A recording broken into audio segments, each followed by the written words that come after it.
is AM Live.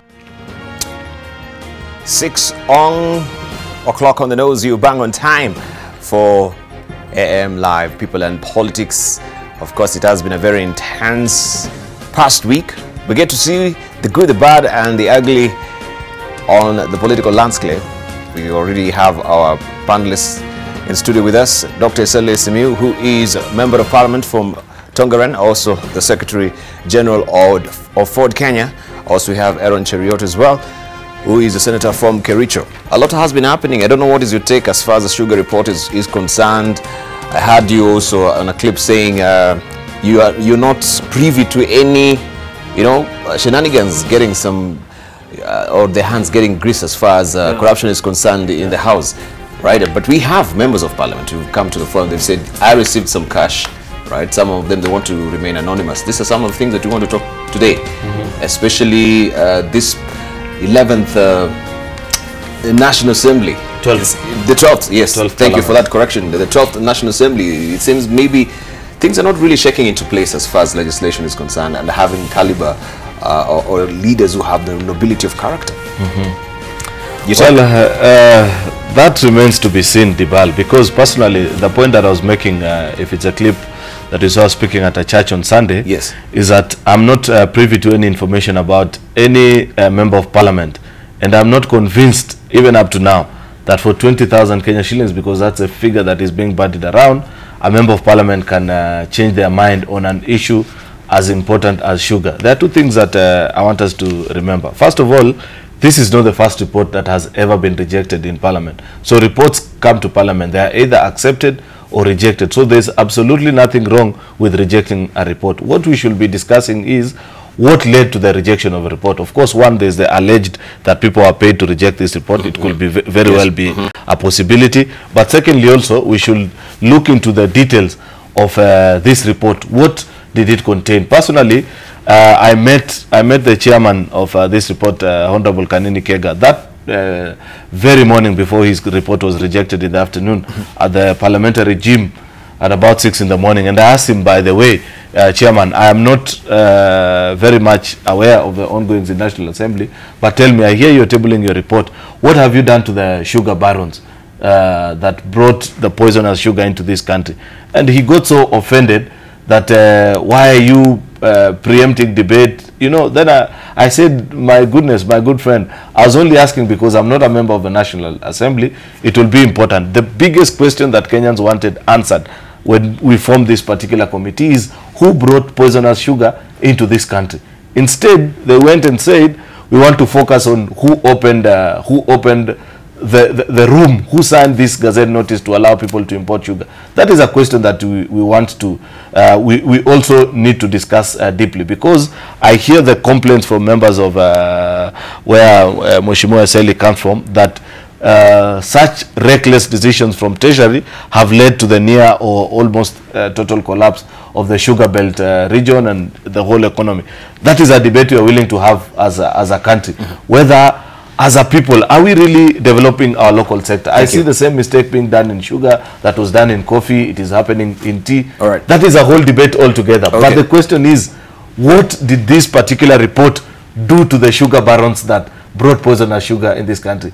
If they had not mentioned them, then it was worth being rejected. All right, worth being rejected, but of course, that is an issue.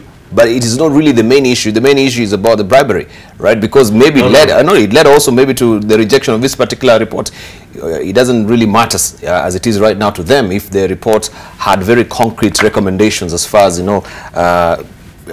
shaping up or trying to reform the sugar industry in this country is concerned. Absolutely. Dr. Debarl, let's hear from Dr. Debarl. Nothing. I have read it. All right, we will interrogate the report. Debarl, first, I would like to pass my condolences to the driver of Honorable Dr. Kibunguchi. Yes.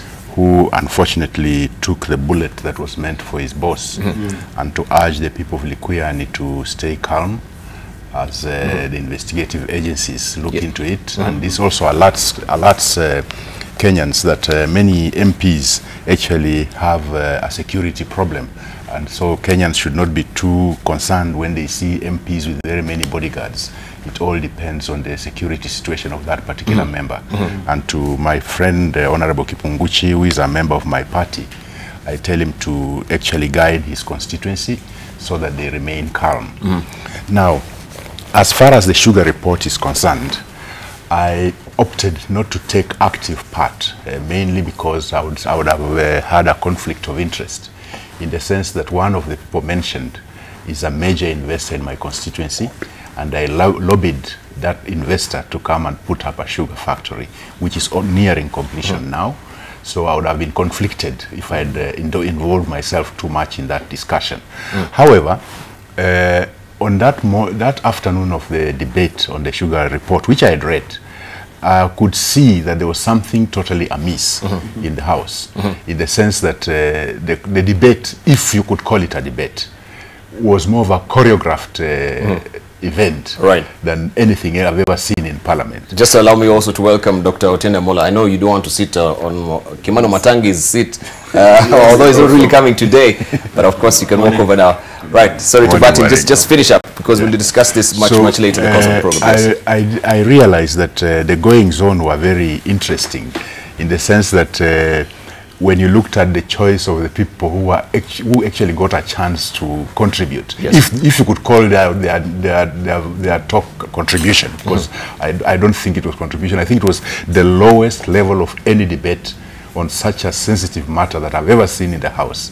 In fact, if that sort of lent credence to this to the speculation that there might have been some bribery, because some of the things some of the reasons people were giving for rejecting that report were neither here nor there. In fact, I wondered whether they'd even read it, because I had actually read it.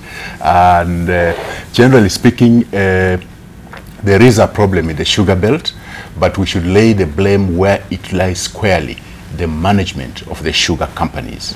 The management of the sugar companies has been wanting, in the sense that the boards, the selection of the boards is questionable. Their competence is questionable. Thank you. The leadership, the management itself is questionable, and that has contributed to the collapse of those companies more than the privateers.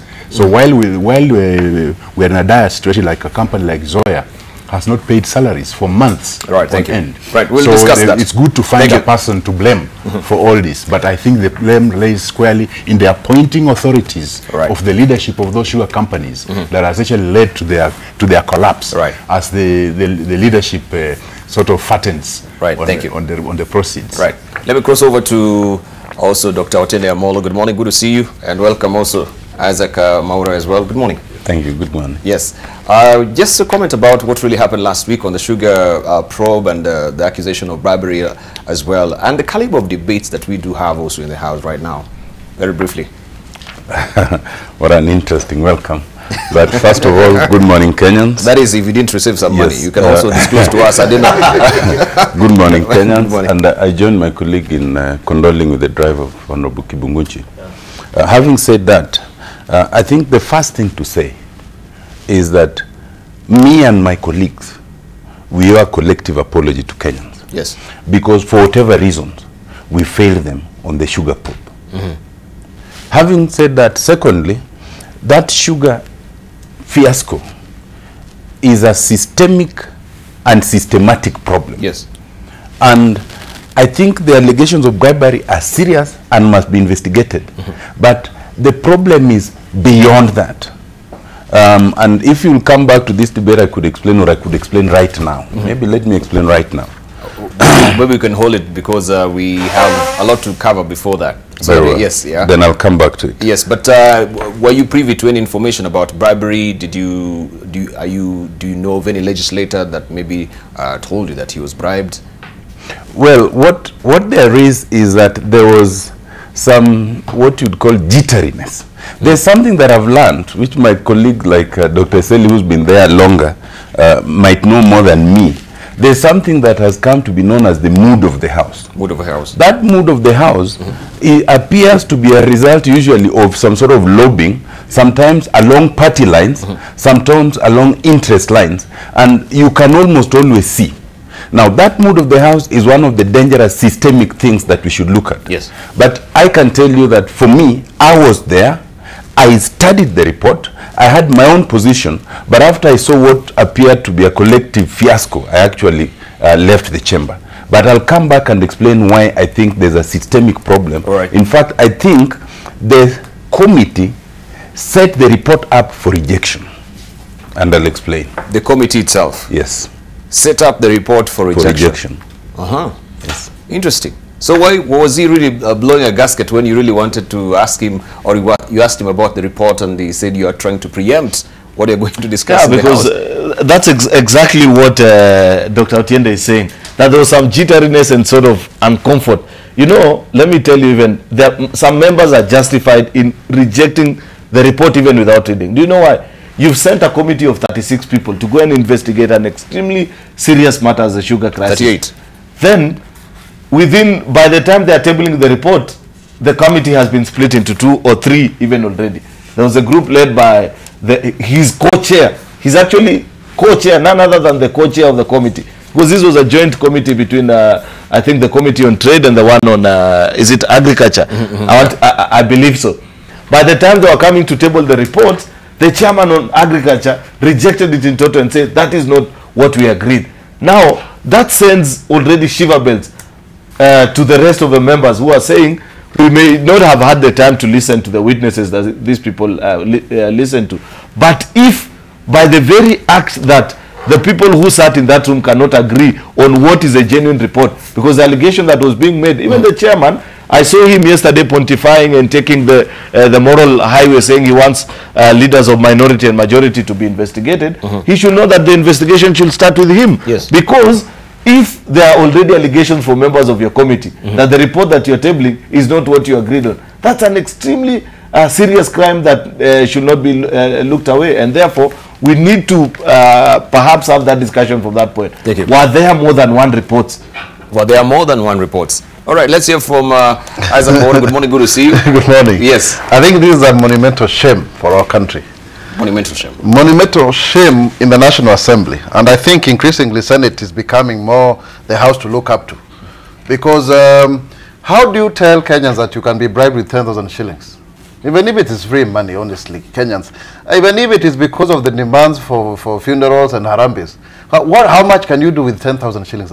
And then you divert, you know, the will of the people.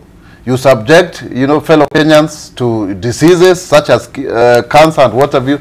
I mean, really, we've just seen, you know, a lot of charade around this issue. And I think Didmas Barasa may be right, because when I saw Fatuma Gedi yesterday on TV, you could tell she was speaking from both ends of her mouth. On one hand, she was saying that she didn't bribe anybody, but then that the moment the report was now tabled, it was, you know, a property of the whole house. And so therefore then lobbying would happen. If you remember, Debarl, what we have seen is that there was a three-pronged approach. First to the leadership, second to the committee, and third to the whole plenary. So it was very well calculated. In fact, some of the people who are mentioned as having been distributed money have some, you know, an official names like Sonko. You know, because then they are known to be carrying money bags. The truth of the matter, it's a shame. It's a big shame. There's nothing to say about it. In fact, when I was coming, I heard on radio that there is a civil society organization that is planning to do a demonstration against Parliament. And I think I would encourage them. Because we cannot have a situation where people are elected to serve Kenyans, and then they decide that this is a way they will use to for rent seeking. I mean, really, I mean, we have to have a question. The president has come out very strongly. We can see the efforts of the DPP and the DCI in the fight against corruption. Parliament cannot be the weak link in the fight against corruption. And I think Eden Duale and John Badi also have something to answer. These two individuals. Because you can see the inconsistency. The first time the report came, they are the ones who are accusing the committee. You know, the second time, they seem to be agreeing with the shooting down of what has changed since the first time that report was presented in the National Assembly, and the second time. And they go ahead to say that it's because it was shot. No, I mean, the truth of the matter is we look at the texts, and members have come out very clearly. I think the member for Laikipia has come out very clearly, that the issue is about the wording, so that you are able to save some individuals. The cartels, you know, have a lot of money. The bar, we must agree. They have a lot of influence. But what I want to say is the acceptance, the admittance of members of parliament to be cheapened Debarl. And do you remember I made a confession the other day here about somebody who tried to bribe me and I returned the money to him. Yes. We have to have Kenyans of integrity, because our future is predicated on individual integrity that becomes the sum total of our own integrity as parliament. Right, right. So what do you reckon this morning? Of course, you can hit us on Twitter. AM Live NTV is a Twitter handle. AM Live NTV is our profile and name on Facebook. 20686 also is our SMS portal. Let's get to discussing about this sugar probe, and of course, the main matter is all about bribery in the house. Is this what President Uhuru Kenyatta was trying to talk about?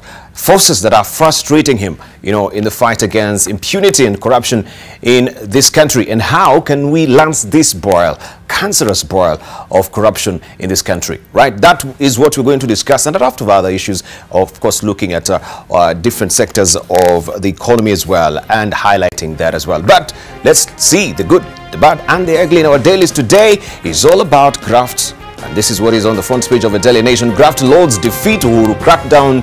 KEBS foreign quality inspection agents are letting through goods which fail local tests but are taxed by KRA and allowed in. KEBS maintains poor quality goods are either destroyed or sent back to country of origin, but evidence suggests otherwise. This story is tucked away on page 4 and 5 of the Daily Nation today. Swazuri freed on bail pending trial in graft case. National Lands Commission Chief Muhammad Swazuri is spared another night in police cells as magistrate frees him on bail in 220 million shillings corruption claim. That is also a sad but story there. And this is what was happening yesterday. Teachers blame Sosion of a meeting chaos. Chaos broke out at a meeting of primary school head teacher in Mombasa after they accused the officials of mismanaging their monthly 500 shillings subscription fee. But the Kenya Primary Schools Head Teachers Association was quick to accuse the Kenya National Union of Teachers Secretary General Wilson Sosion of paying some of the delegates to disrupt the meeting, a claim the official swiftly denied, saying he has nothing to gain from this order. Matatu owners plot to raise fares ahead of new tax. Beware, this is on page 8 of the Daily Nation. Matatu owners boss Simon Kimutai has warned commuters to brace themselves for tougher times from next month as PSVs raise their charges in the wake of a new 16% tax on petrol products. That is another story, and you can follow also that on page 8 of the Daily Nation. Let's see what we have on the front page of the Standard. How opposition MP survived hitman bullet. That is what is on the front page of the Standard this morning. And you can see him here. Narrow escape. Kibuguchi is in a Kakamega pub. Sends driver to start car. Gunmen open fire on him. Realizing it, or it isn't the MP, they storm club ready to shoot. Gun jams. Magazine falls. Manager switches off the lights. Gunmen take off. MP survives. This story on page 8 of the Standard. You can follow that, and of course you can see the pictures as well. Also, Waitito move the river remark amuses Kenyans, right? This is what Waitito will give you that clip if you didn't get to hear it, or we'll just play it for you as well much later in the course of the program. The Star, yes, we had cash but wedding. We had cash but for wedding, says MP Pukos, or Pukose. Pukose is what he said. And mystery, MP's clash over bribery claims as MP Ngeno says he's not aware Pukose was collecting funds for his wedding this weekend. Guys, it's all about wedding again. I didn't know you guys normally have a harambe also in the house. for wedding.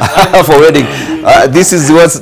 MP struggle like the rest of Kenyans. MP struggle like the rest of Kenyans. Yeah. All right. I didn't know there's that camaraderie also that you can actually bring also your wedding card for. But this is a stock excuse that is being also, you know, proffered out there by MPs in regard to these bribery allegations. We shall look at this much later in the course of a program. This is what is headlining the Star as well. MP's clash over bribery claims as MP Ngeno says he is not aware because he was collecting funds for his wedding this weekend.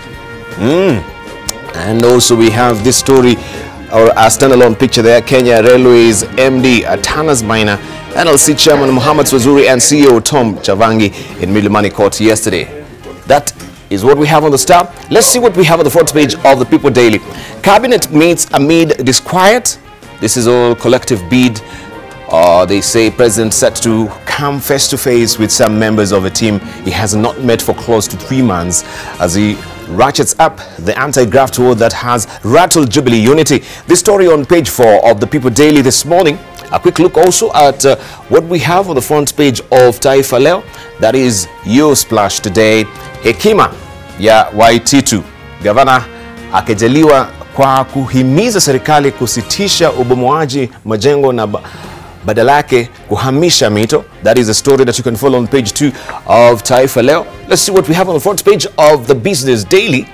And this is your splash today on the front page of the Business Daily. Uhuru advisor hits out at AMF's 150 shillings billion loan. Public rejection of tough IMF conditions points to cooling relations with Nairobi. Kenya will not sign 150 billion shillings International Monetary Fund insurance loan intended to cushion the shilling from external economic shocks as long as it is tied to stringent conditions such as the removal of banks' interest rates cap. An advisor to President Uhuru Kenyatta has said. Mbui Wagasha, an economist and advisor in the executive office of the presidency, termed the IMF's recommendations on Kenya's economic policies as being out of touch with local reality.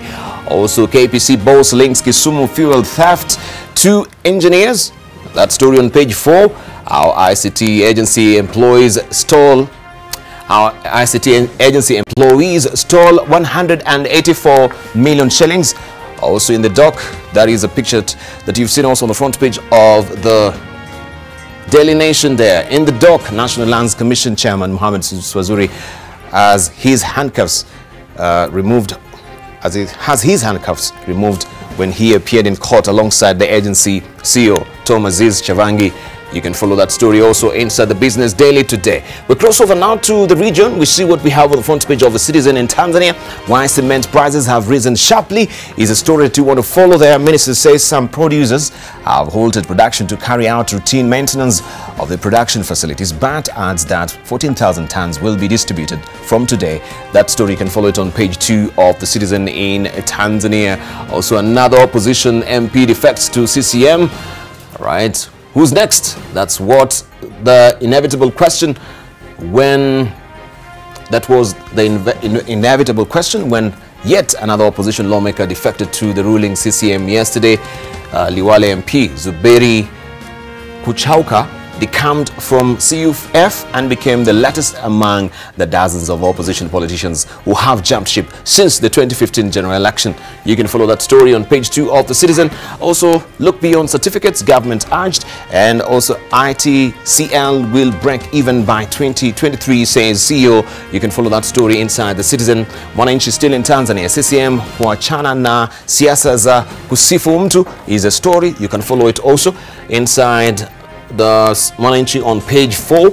We have as well the Daily Monitor in Uganda. I beg your pardon. I want to show you the Daily Monitor in Uganda. There you go. Gunfire rocks Arua town. 2 shots dead, 6 injured on last day of campaigns. President's rear windshield reportedly smashed. That is on page 4 and 5 of the Daily Monitor. Let's see what we do have on the front page of the New Times in Rwanda. I'm going to just pick it up quickly for you so that you can see also what is inside the New Times. If you're waking up in Rwanda, what is your splash on the front page of the New Times in Rwanda? There you go. Vote for RPF to fast-track development, Rwandans urged. Patriotic Front, that is RPF, Ekotanyi held its inaugural parliamentary campaign rally in Rutonga, Rulindo district yesterday ahead of the September polls in which they will be seeking to retain majority seats in the lower chamber of parliament. You can follow that story inside the New Times. Also, police ask public to stay calm, vigilant during election season. And here is the campaign manager for RPF Ekotanyi Party, Commissioner Jolene Uwasu, introducing the 80 parliamentary candidates that is of RPF Ekotanyi and its coalition partners to the residents of Rulindo district yesterday. Let's see also what we have on the front page of this week's The East African. This is what it's holding as the headline. Kenya sugar triggers regional trade war. Mistrust stands bitter. Tanzania says imports from Uganda are actually from Kenya, where scandal is raging over contamination. So this is spilling over also to the region as well. So it is not just here in the country as well, but now it is having the ripple effect, or the cascading effects of it affecting also the East African community as well. Fiasco over name for new airline. Confusion, Uganda Airlines already taken. And the shock as Kagame sends entire health unit packing, right? Let's just see what it says there. That President Paul Kagame has sacked the entire staff of a vital unit in the Ministry of Health, accused of gross mismanagement of public resources. More ministry officials are likely to be prosecuted following the sacking of its Human Resources Director and 24 employees of the Rwanda Biomedical Center that oversees medical and healthcare services. This is on the front page of the East African. And lastly, let's see what we have on the front page of the Wall Street Journal. We have there white nationalist rally dwarfed by protesters, fizzles. This was happening. Of course, also we do have Google courts a China partner. You can read all these details on the front page of the Wall Street Journal. Investors focus on Turkish lira's fall, higher US tariffs on steel and aluminium, increase uncertainty in currency markets. That is another story that you want to follow. I want to show you also what we have as the latest. This is from our pictures here, or the editorial cartoons. This is what we have today in the Standard. Right, House Select Committees. This is how it went. Right, the Sugar Inc. You can see them here holding court and laughing at us. And these are the MPs now who are receiving money. Right. This is all about the bribery scandal that is ongoing. Also, we do have this in. This is Waititu. Waititu is the Moses who can part the rivers. As I say, we can actually divert the rivers. Waititu the Moses, of course, plot for sale next to riparian plots, riverbed real estate, propose Punjab apartments, land sale. This is what is going to happen if we divert these rivers. And this is what has been captured there by Victor in the Star. Right, let's see what we have also inside. This is what we have inside the People Daily today. We are too high. We are too high for it to reach us. That is the judiciary, forensic lifestyle audit, the ESC, of course, with the glacial slowness there of a tortoise.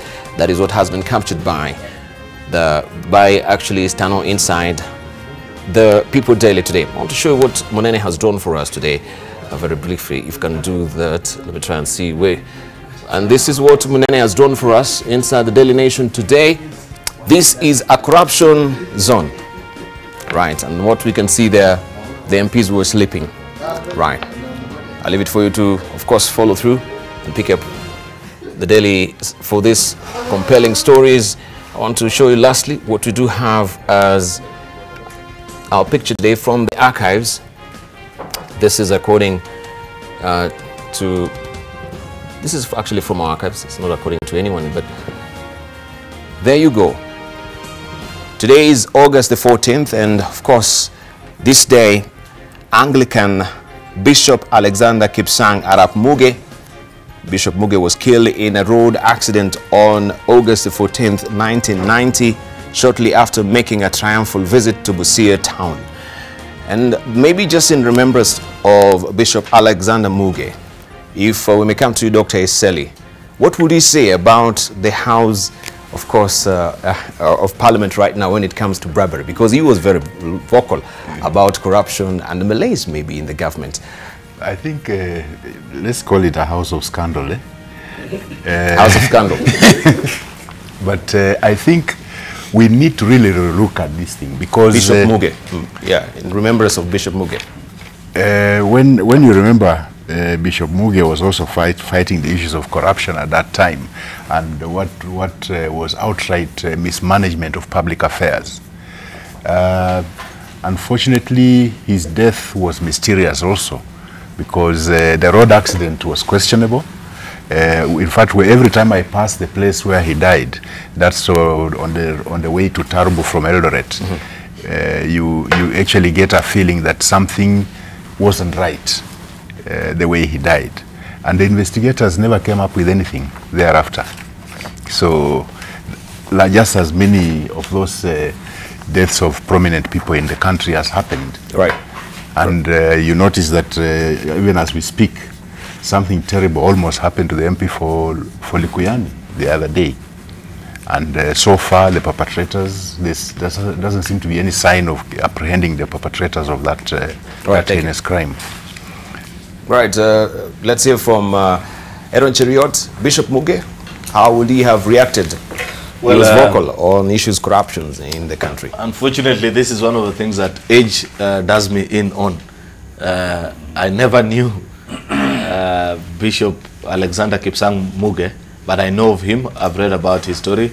I've read about his biography as well, and the kind of stand that he used to have, taking extremely unpopular stands at the time against the tyrants of Kanu, and speaking from actually as a Kalenjin, you know, and doing what was considered at the time to be taboo, speaking against what the general public will consider our government.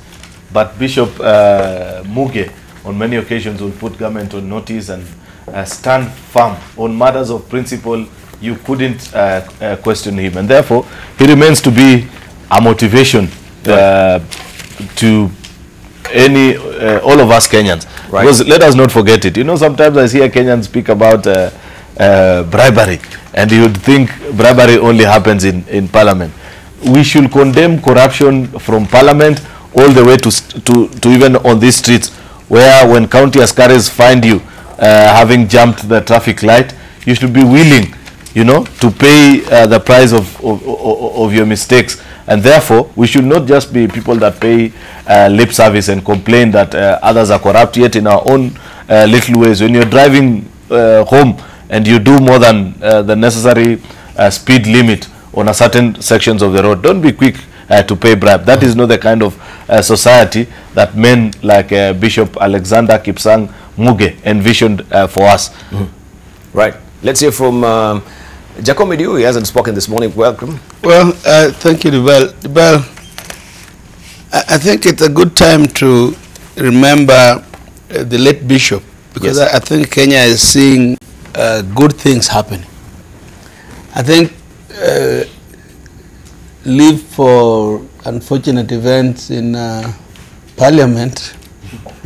I think we are, and many more other places, quite frankly. I think that we are beginning to see that the bishop was right in his attempt to check the excesses of impunity or of government. Yes, I think we can only be happy for him. Yes, except we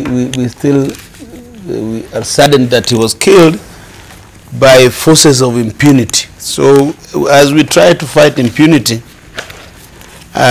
we must do it knowing that many of our heroes have died for it. Many of our heroes have died for it. Many of our heroes have died, including J.M. Kariuki and Kenneth Matiba, just passed on the other day.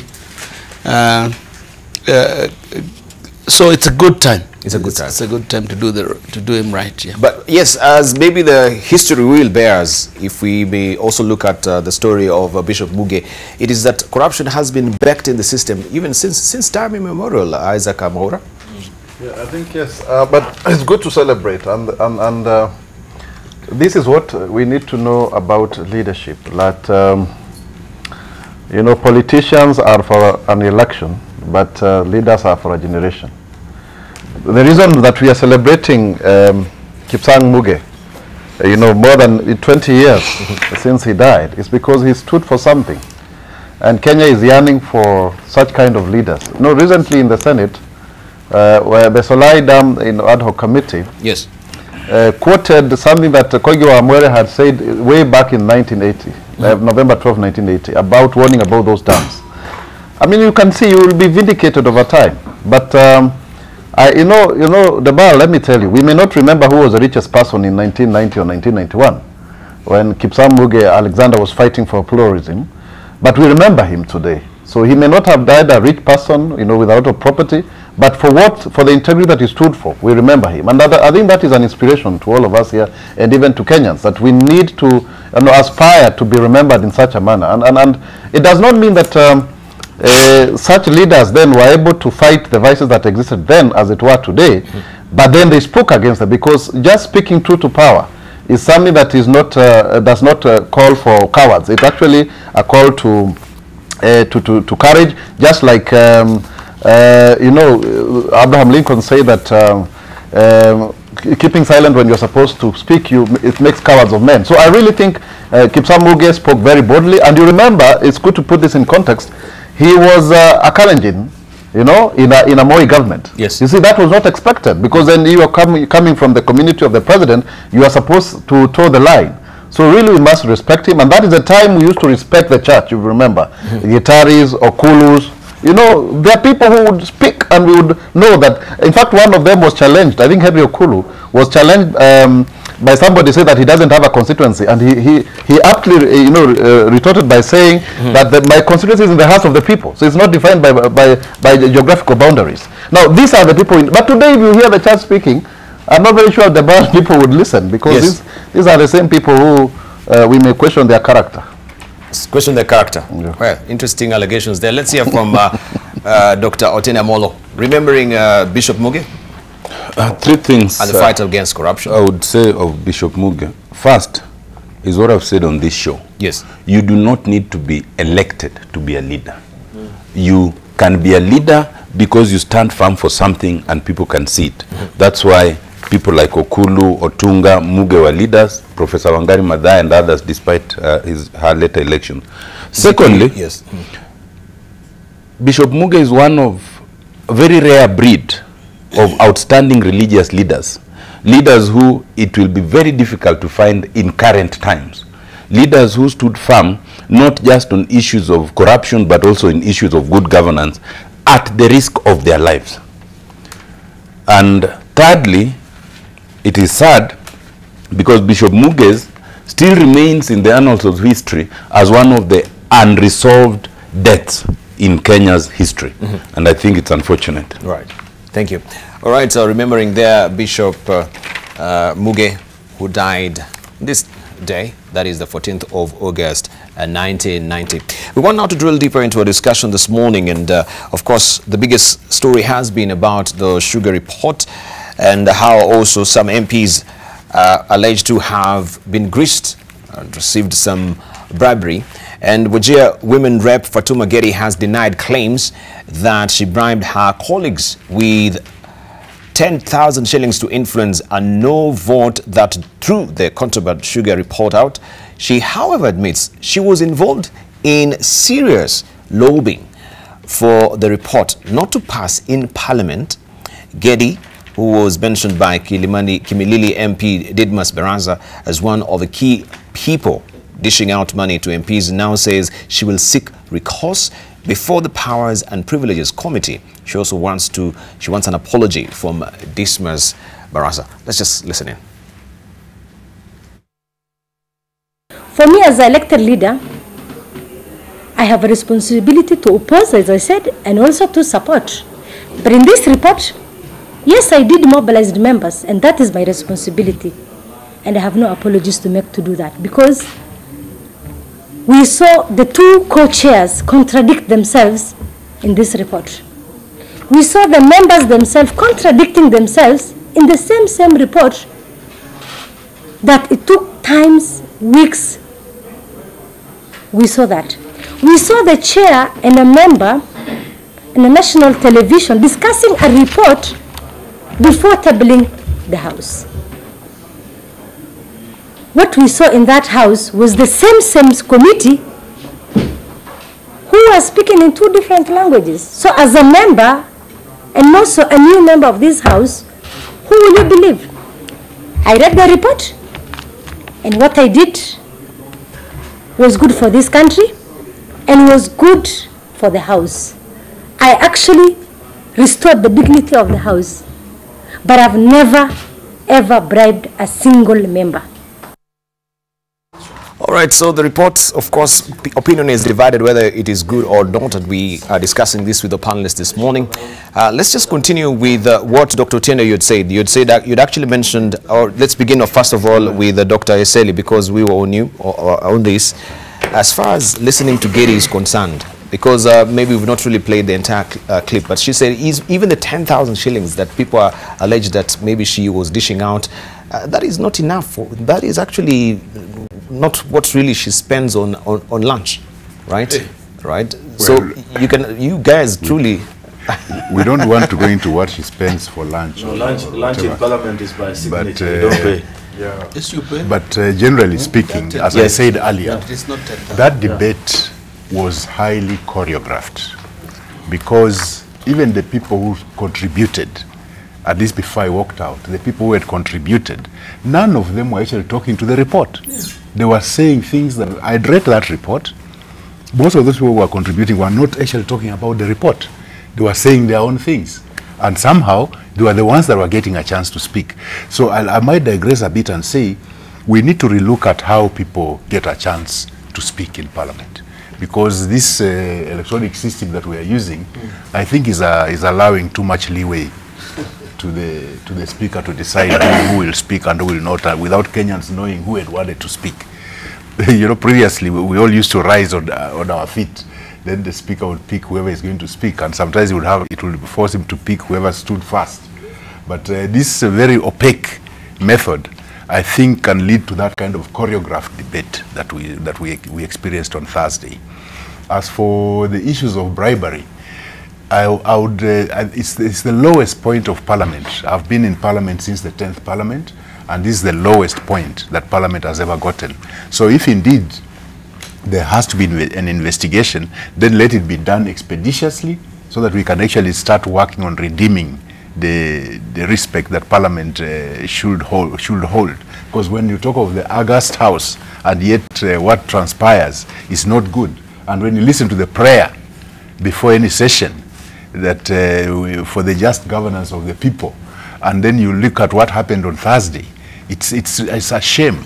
It's a shame. And indeed, if anybody was involved in that bribery incident, yes, they should perhaps re-examine their mission in Parliament vis-a-vis the Kenyan people. Okay. What is their mission? Are they there to represent the Kenyan people, or are they there to represent a few tycoons in the country? Okay.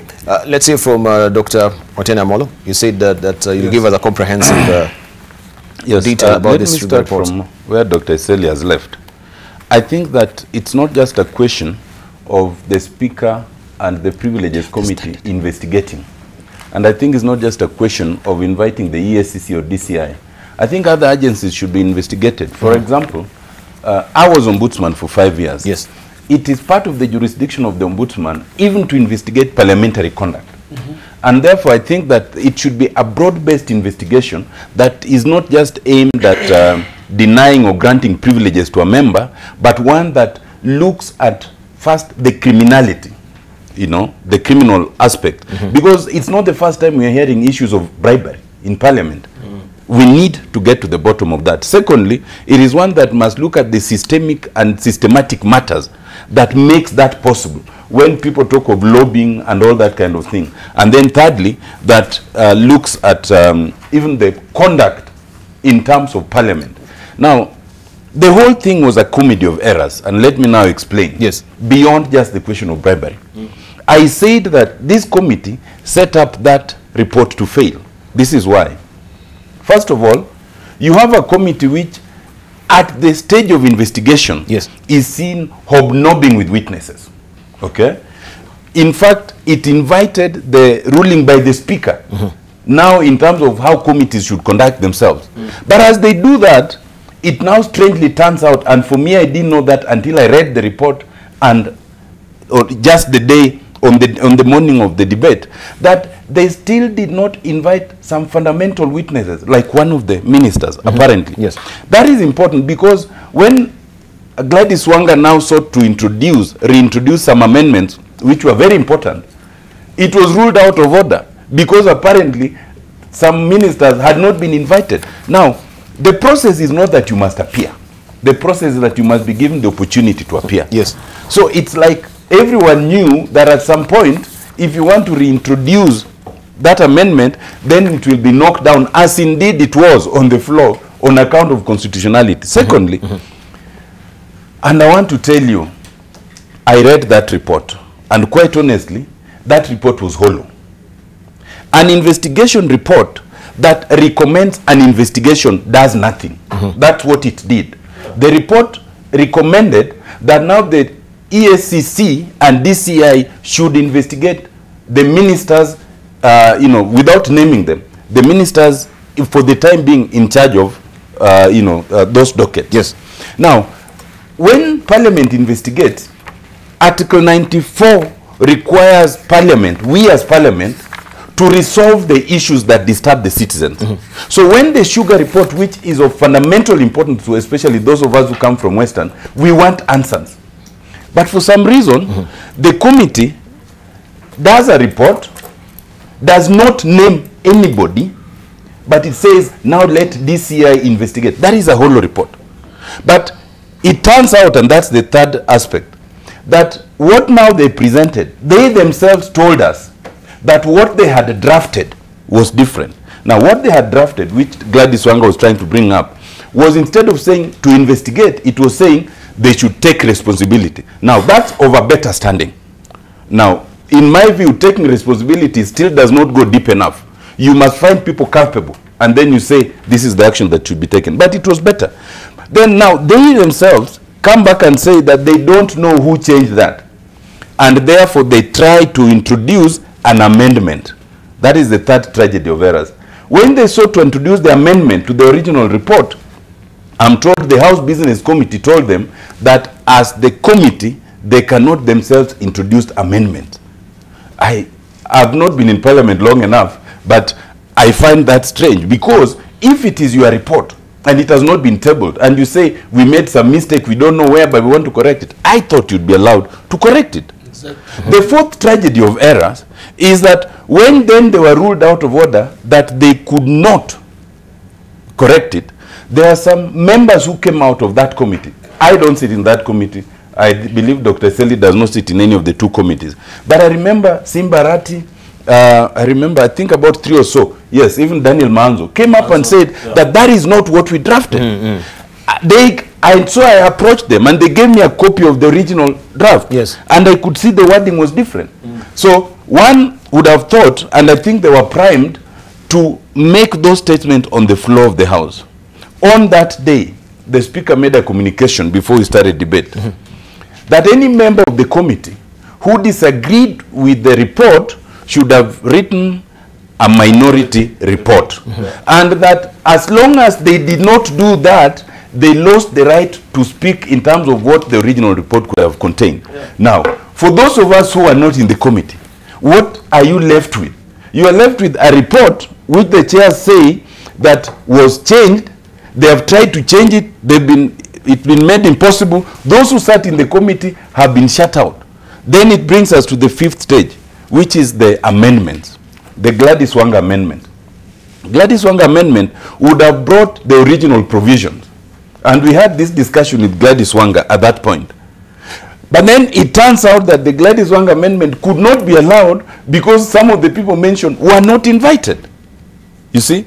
Then when it comes to the final debate, and I can tell you, even as we investigate the question of the possibility of money having changed hands, there are also the tribal groupings. I can tell you that the two ministers, well, the three ministers who were mentioned, you could see that the retreat to the tribal angles was very, very alive.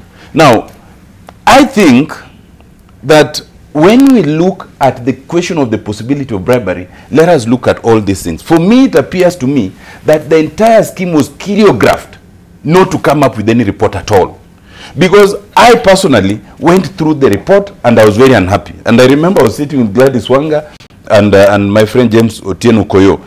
And I had initially wanted to point out why I thought the report was not sufficient. But then after discussing with Gladys Wanga, I realized that although even with the amendments, it was still not going to go far enough, it was a little better. But once it was clear that even the amendments could not sail through, you are now between a rock and a hard stone. If you support, you are doomed. If you do not support, you are doomed. And so it became a theater of the absurd. And so some of us chose not to involve. It just walked out and went to the constituency. So this was actually a deliberate. It was all sewn up for failure from the beginning. They knew what they were doing. Come up with a shoddy report that will be rejected because of what he has actually mentioned. You know, some loopholes that are very glaring from the report. Let's say from you, Isaac Maura. Then we'll come to you, Senator. Okay.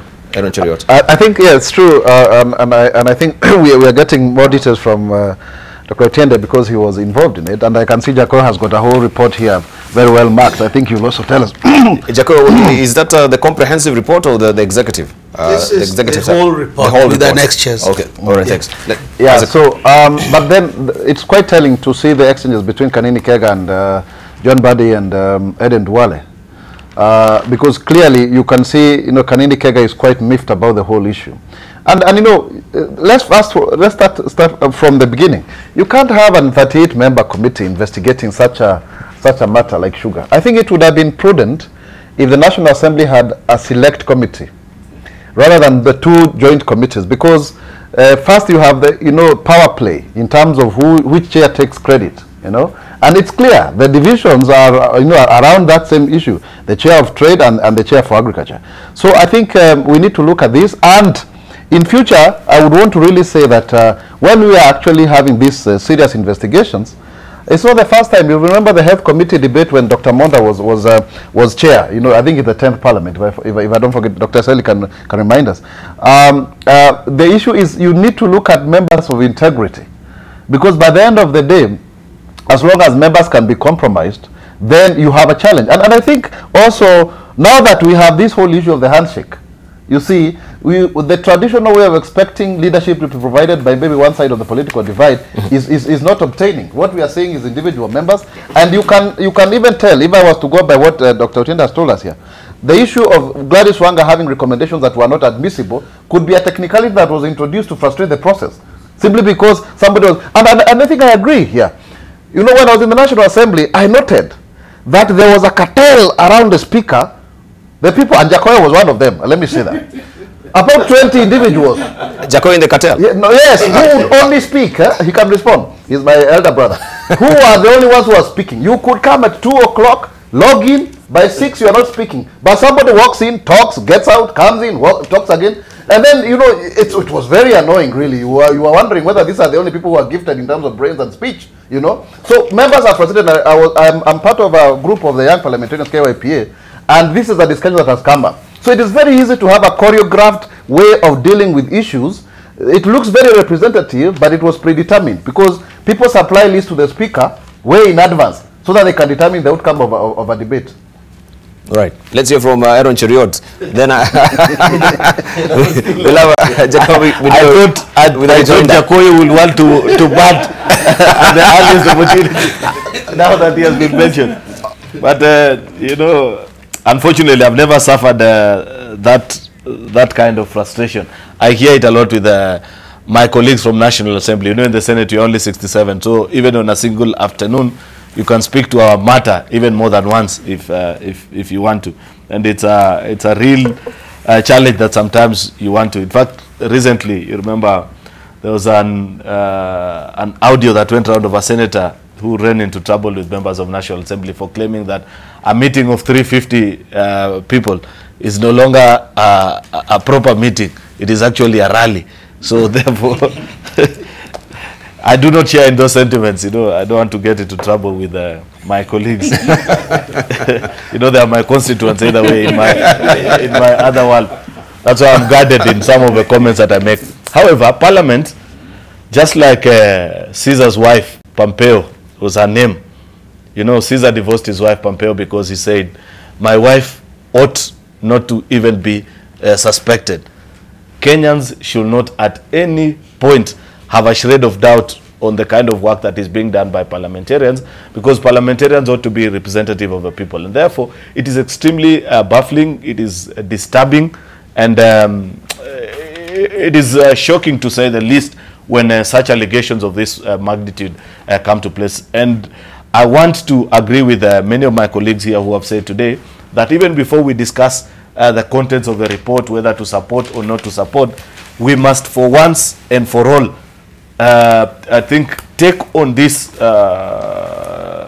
trouble that has bedeviled Parliament in the last few days, where we are told for every committee report that is being done, the forces outside Parliament that continue to influence our members. I do sympathize, for example, with members. When this committee was set up, one of the things that I knew they would run into trouble with are the external forces outside of Parliament that will really try to influence the kind of report that is being done. I speak like this out of experience because I currently chair a committee that is looking into the challenges that are facing the tea sector. And I know the kind of intrigues, the kind of messages that you get when you're handling such matters. And therefore, one of the things that Chairman Kanini Kega and his co-chair, I think he's called Mheshimiwa Aden, should have done is first to ensure that they build enough consensus amongst themselves as members so that when they eventually table the report, they will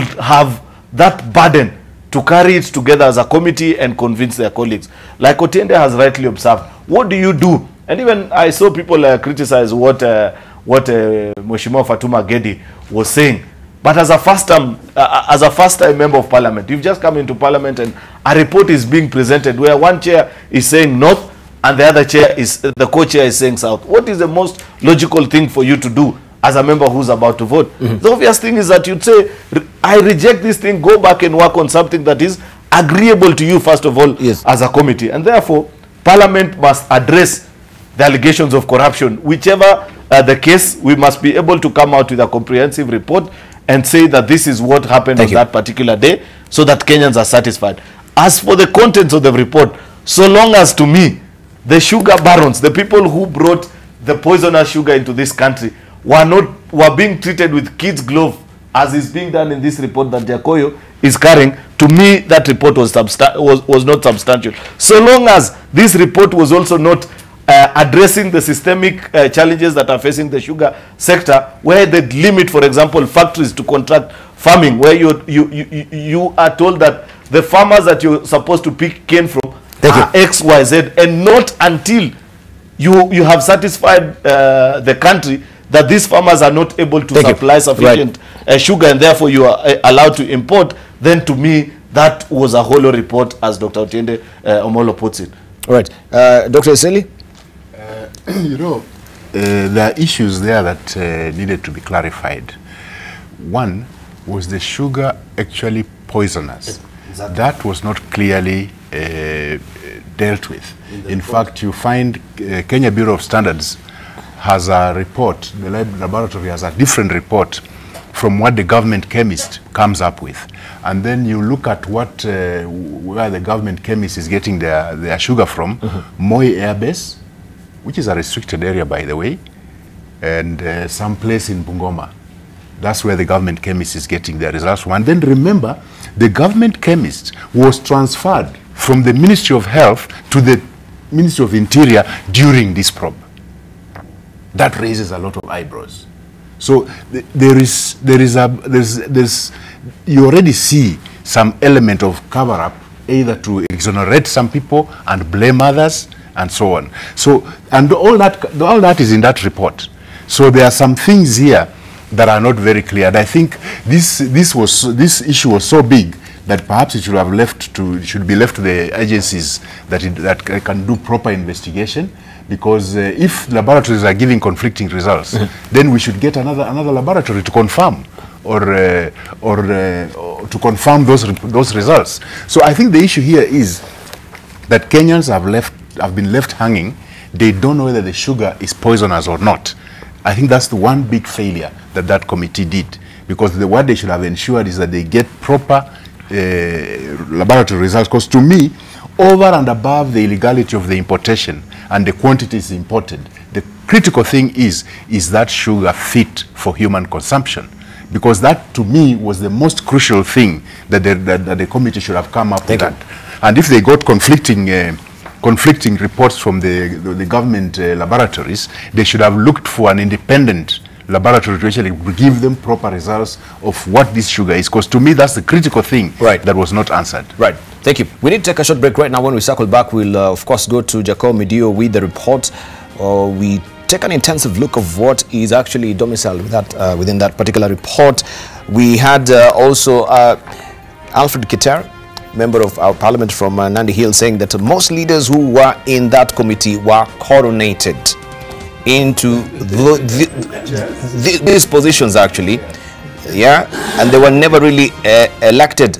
They lack leadership skills. Do they really lack leadership skills? We are going to probe that also on the other side of the break. Don't go away. Remember to use the hashtag AMLiveNTV, and you can cross over to our Twitter handle, which is AMLiveNTV. Also AMLiveNTV, our profile name on Facebook. As always, remember to give us a thumbs up, and also 20686 is our SMS portal. So let's get talking on the other side of the break. We drill deeper in this particular report. If you have questions as well, we'll have our numbers up for you to call in and ask questions to a panelist, or you can share your contributions as well.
morning with Dr. Otiende Amolo, who is a member of parliament from Rarieda. Also, we do have with us in studio Dr. Esele Simi, who is a member of parliament from Tongaren, and also the Secretary General of Ford Kenya. We have with us as well Aaron Cheriot, Senator from Kericho, also nominated Senator Isaac Mwaura, and Jacob Medio, who is a former member of parliament from Gem. Let's just begin with you, Jacob Medio, because I can see you holding that particular report. So this is the initial report, or this is the final report? You told me it's not the executive summary. First, this is not an executive. It says approved for tabling. This is the report, okay, which is supposedly tabled in Parliament. Yeah, maybe you can lift us for the cameras just to... Yes, this is it. It says approved for tabling in Parliament.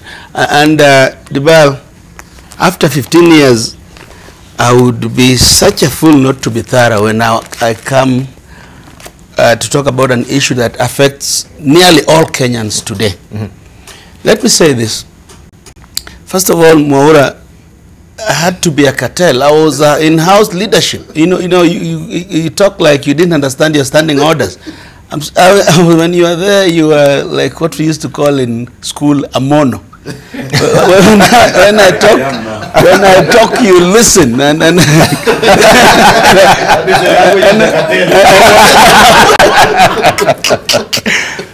So, but Otiende also said, yes. Dr. Otiende also said that you don't have to be elected to be a leader. So that's why I took my time to look for the report. I read it throughout, for a better part of the night, because I knew I was coming here and I only got the report at 10 p.m. So I wanted to come here when I am equipped so that I just don't talk the MPs were bribed, what happened. Debarl, I've been in Parliament for 15 years.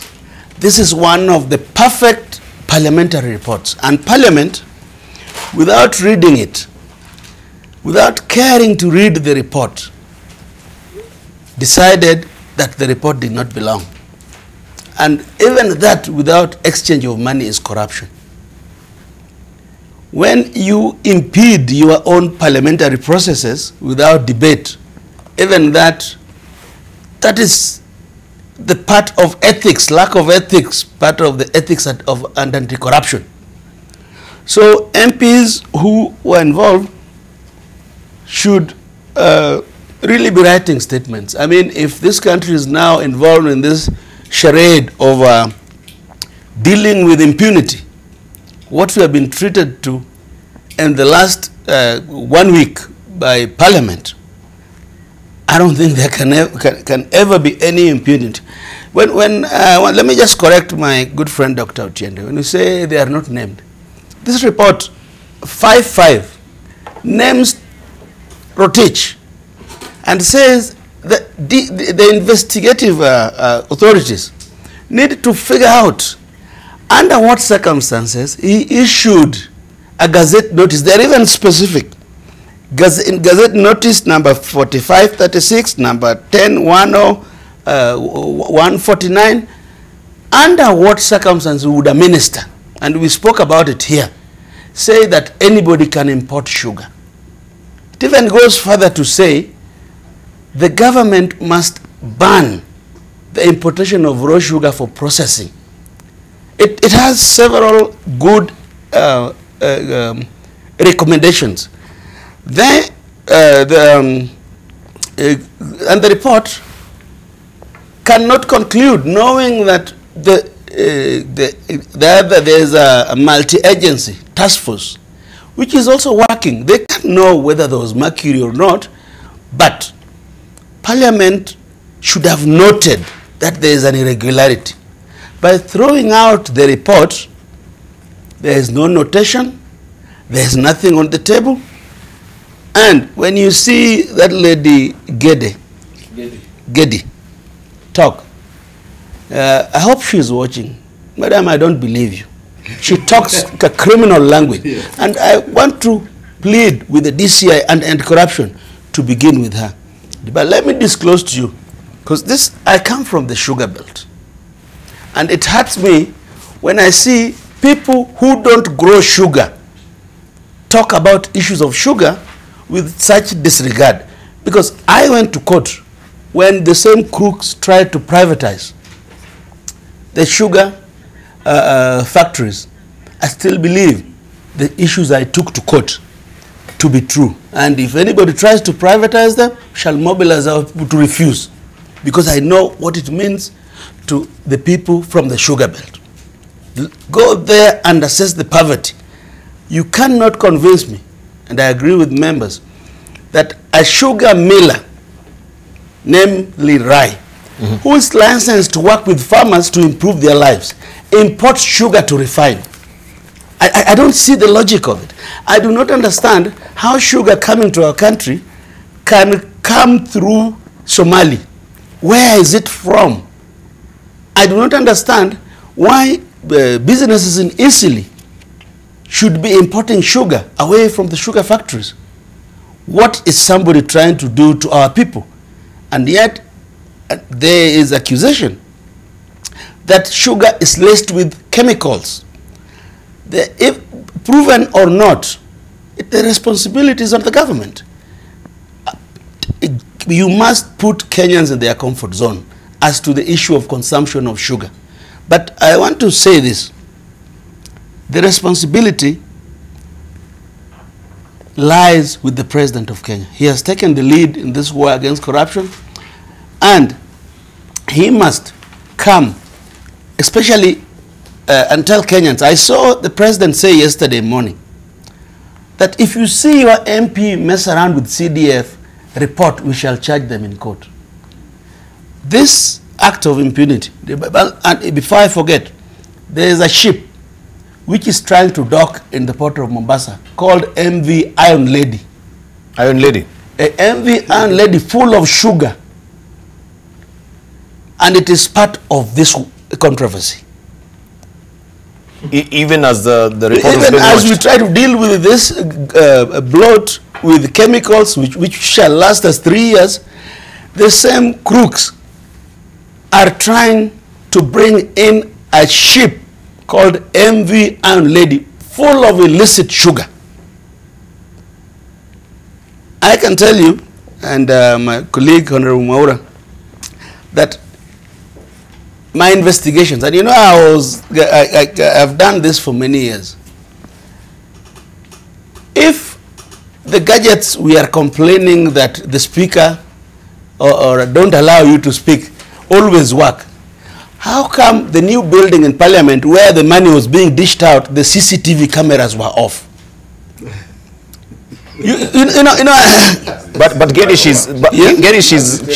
she's challenged, of course, guys to actually retrieve that particular footage because from the CCTV. She knows it was off. She knows it was off. She knows it was off. Let me tell you. You know Debarl. It has never worked. It has never worked. Debarl, that there has been money exchanging hands in Parliament. Let him finish. Yes. That there has been money exchanging hands in Parliament.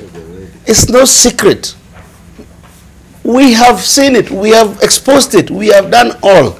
All I am saying here that it is a good time to realize that without us arraigning a few MPs in court based on what they say on this sugar report, based on what they say, and you can quote all the constitutional provision, but it does not matter. Our people are dying. Sometimes you must go the extra mile. There are 2 reports which the DCI can use to arrest MPs. The one that was used to clear Swazuri in the other parliament, and most of those MPs are on the streets.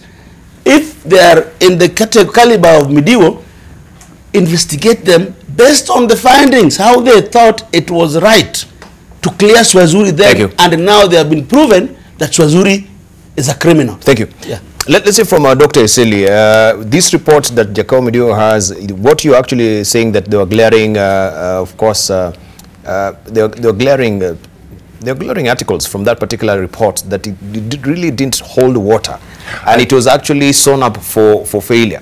I think for me, if there is an investigation going to go about this sugar thing, we should start at this point. When was the government chemist moved from the Ministry of Health to the Ministry of Interior, and why? That is, once we start there, we will know where the cover-up started.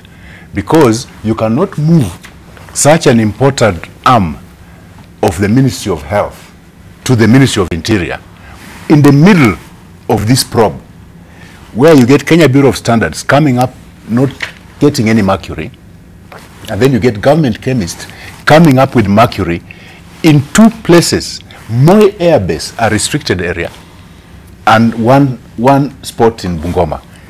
That is where the problem is. And if the investigators start from there, they will know where the cover-up started, which culminated in that fiasco on Thursday afternoon in the National Assembly. Because definitely there is mischief afoot, and unless it's exposed, it will recur again and again and again. Then the other thing is, on the sugar industry in the western part of Kenya, we have to look at the management of those factories. The government appointed boards and the executive management of those companies are faulty. They are not up to the task, because take a company like Zoya Sugar. It has got the largest nucleus estate. In fact, by the time they go to the outgrower, they'll have already processed so much sugar from their own estate. The estate is lying fallow. The whatever sugar cane they are growing there is so unhealthy, you would not even want to chew it. So there is a problem of mismanagement, and this then falls, it then helps, assists the private millers to grow while the public millers die off. And yet, these are government investments, that's taxpayers' money. So this report, if it had been well done and adopted by the House, together with the report on sugar by the last Parliament, would have formed a very good place to start on redoing our sugar industry. But the forces that were involved, I guess, were out to make sure that nothing comes out of it, and they have succeeded so far. But if the president is serious about fighting corruption, then this needs to a place to start. Finally, and this is something that might make very many people uncomfortable, the destiny of this report, the flop of this report on in the House of Parliament, or the floor of Parliament, is a result of the handshake. Such that the flop, yes, yes, such that really the minority led by the leader of minority himself, yes, were at the forefront of defending the executive. If you heard what John Buddy said in support of the executive, in fact, he was more vociferous than Duale has ever been, because I've always said that Duale is very vociferous and very whatever. Let's say Dr. This because of this handshake, therefore, some people have misunderstood it. Some people have misunderstood it to mean that, therefore, we have given up our oversight role. Thank you. And that is what has resulted in the collapse of this report. Right. If the minority had been like it was in the last Parliament, I can assure you, there would have been a real debate, and you'd have seen the outcome. And even right from the report writing, in the 2 committees, the members of the minority, would have been at the forefront to make sure we get a good report. This is a result of people who have misinterpreted the handshake. Misinterpreted the handshake. But no, let's come to Otiende, because we have also the majority leader, Eden Duale, who declined to comment on the matter, only saying it is now over. We have finished that matter. Well, is it over? Dr. Isel was making a lot of sense until he started seeing Raila in the shadows. I mean, why is it that solutions and even our responsibility as parliamentarians, why can't we just take it, as I started by taking it, without invoking Raila's name? Because, I mean, Dr. Iseli, as I started, I gave an apology to Kenyans on our collective behalf without apportioning blame. Why now bring Raila into it? Because then the obvious issue would be, so if we thought it was Raila and Uhuru's handshake, you who has now declared that you are the official opposition, what did you do? What did you do? You know, you should be telling us what is it you did. Secondly, in fact, this is not a demonstration of doublespeak. I thought you have done very well in pointing out why that report was bad. Then you conclude by saying that had there been no handshake, it would have been adopted. Then what are you saying? Because then you are contradicting yourself. No, we are talking about the adoption. We have already apportioned blame in terms of the committee. It would have been a but let's come back to the issues. I think we will do Kenyans a lot of good to discuss this sugar problem and the fiasco of the report without invoking the handshake, because then we mire the waters. And in fact, that's a way of transferring responsibility. I think we should take that responsibility. We failed Kenyans as the National Assembly and as parliamentarians. It's not Raila, it's not Uhuru. Let me start by agreeing with what Jakoyo said in terms of the problems of the sugar sector, in terms of the systemic nature of the problem in Parliament. I will not go as far as naming the people he is naming. You know, he's mentioned some sheep, he's mentioned some report, because although we are in the same panel, sometimes I act as his lawyer. So if I say those very things, then I can't defend him. Yes, so I must remain to represent Jakoyo if they come for him. But let me explain only two things. One, my understanding, and this is where I run into problems, because sometimes when you take a position, then you heard what Jakoyo was telling Senator Mwaura. You are told, you know, you're a first-time MP. You do not understand these things. I have always known, as ombudsman for 5 years, I did over 50 reports. And the defining moment of any report first is that you must identify the problem. What is the problem? Here we know what the problem is. Secondly, then there's the evidence part. You narrate the evidence you collected. This committee sat, I think, for 26 sittings. You expect them to narrate it very clearly. Then thirdly is the findings. But lastly is the remedy. I think that's where we depart company with Jakoyo. Because my understanding is, if you look at Article 95, Sub-Article 2, it very clearly requires of us as parliamentarians to identify and resolve the issues of concern to the citizens. Okay? The National Assembly deliberates on and resolves issues of concern to the people. That's article? 95.2. 95.2. For me, the keyword is resolution. And therefore, the keyword for me is that once we've identified the problem, and we have, then we collect the evidence as the committees did. And then you give what is the resolution, what is the finding, what is the remedy. Yes. My departing point with this was that rather than give the remedy, the report was recommending an investigation. Then what was the committee doing? In the first place. Yes. A report, an investigation report that recommends an investigation is not a report, in my view. But when I say that, Jakoyo says, I am a mono, this is the best report. And the reason for that, if you flip it out, is that it was recommending that EACC and DCI investigate the two ministers. Then we must ask ourselves, now that the report was rejected, what is it that stops DCI and EACC from investigating that very thing? Nothing, under the Constitution. Which means then the report is not weighty enough. Now, this is my conflict, and I explained this earlier before you came, Jakoyo.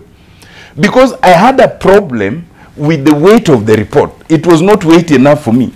But then I realized that the opposition to the report was based on other things. So I was damned if I support, I was damned if I don't. So I chose to walk away from the fiasco. Because it was a fiasco. I don't think the report goes. I think that this was the opportunity, Jakoyo, for the two teams through Parliament to come up with issues that would help us in protecting the sugar sector. To come up with an opportunity to get the culprits.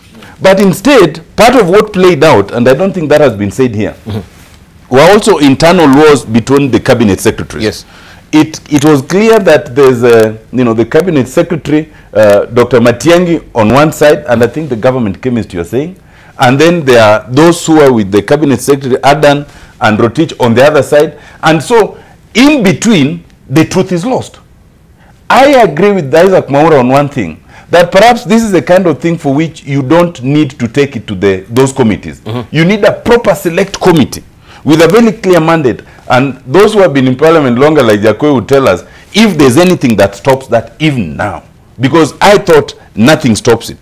But beyond that, I think there's something that has not been spoken of, which should be spoken of. At the heart of this sugar discussion were revelations, contradictory revelations by cabinet secretaries. At the end of the day, those contradictions still remain. Assume for a fact that Parliament failed in its entirety, and we've already apologized. What stops the President from taking his executive responsibility in respect of the cabinet secretaries? Nothing. And I think that is something else to put on the table as well. Yeah. Okay, let's just also, have we really crossed the Rubicon? Because as you say, they are recommending an investigation, right? And we've seen also the Speaker of the House saying that the investigative agencies also should take up the tab right now. But can we also interrogate? We had 38 members actually in this particular committee.